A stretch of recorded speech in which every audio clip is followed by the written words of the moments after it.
Well, Democrats have their sights on defeating a lot of Republican governors who rode the Tea Party's coattails to office in 2010. But unlike Florida's Rick Scott or Wisconsin's Scott Walker, Michigan's Rick Snyder made it through his primary in 2010 with the help of independents and Democrats.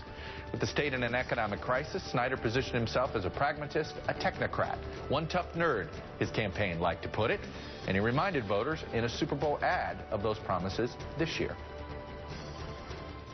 Some call him a nerd. But Michigan now calls him the comeback kid. Michigan is coming back because our governor loves budgets, ignores politics, and brings us results. As you can see, Snyder wants to continue to run as sort of a nonpartisan. He took office in January 11.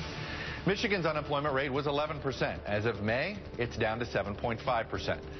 Snyder has won a series of legislative victories over the past several months, signing a grand bargain bankruptcy bill for Detroit, which provides for the state's $195 million contribution to the city, and pushing through a law which raises the state's minimum wage to $9.25 an hour by 2018.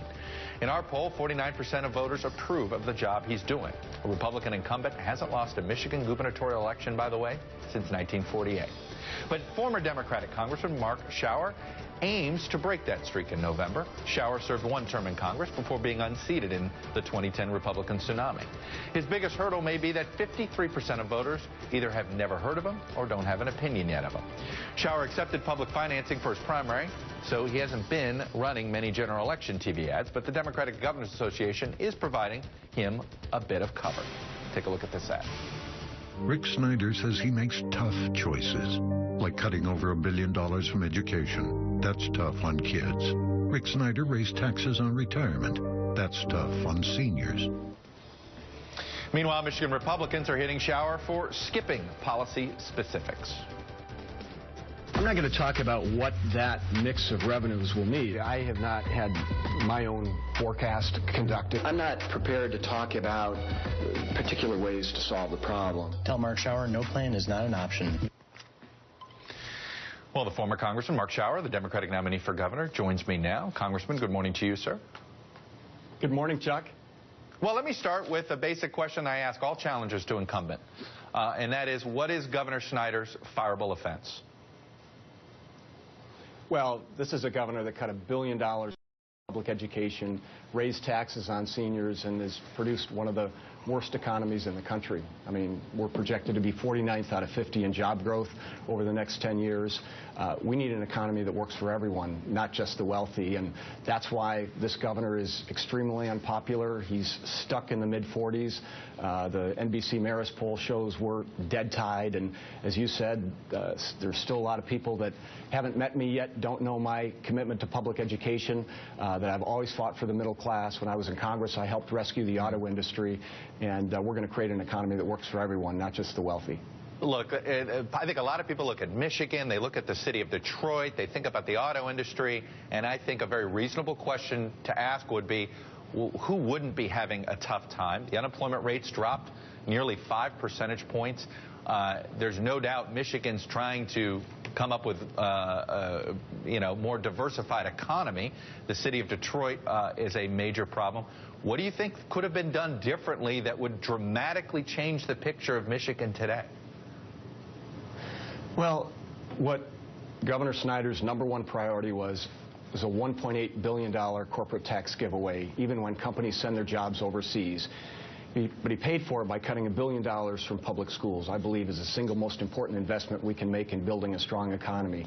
He raised taxes on seniors, raised taxes on parents raising kids, raised taxes on low-wage earners, did away with a number of tax credits that were helping to grow and diversify Michigan's economy. As a result, CNN Money magazine showed Michigan having one of the 5th worst economies in the country.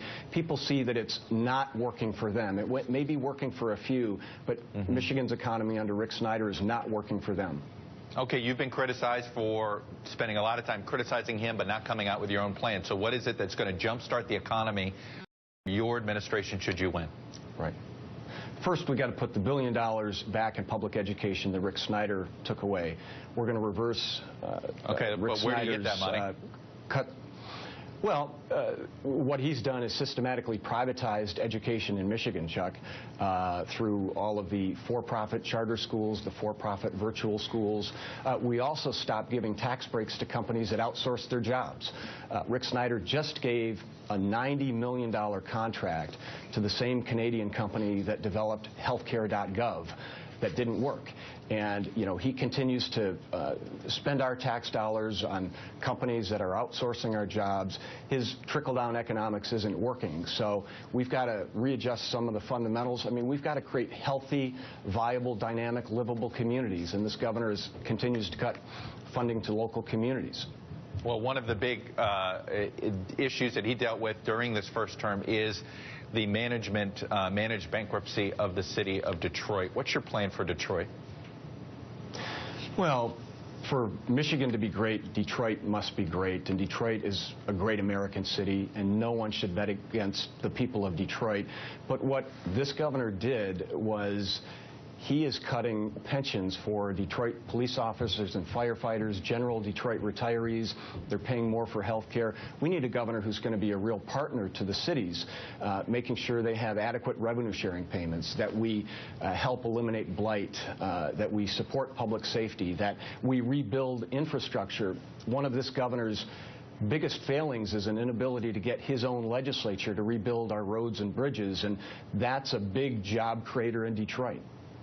All right, Mark Schauer, Democratic nominee for governor. I got to leave it there. We'll be watching this race closely. Thank you. Obviously, it's a one of the swing states of the industrial Midwest.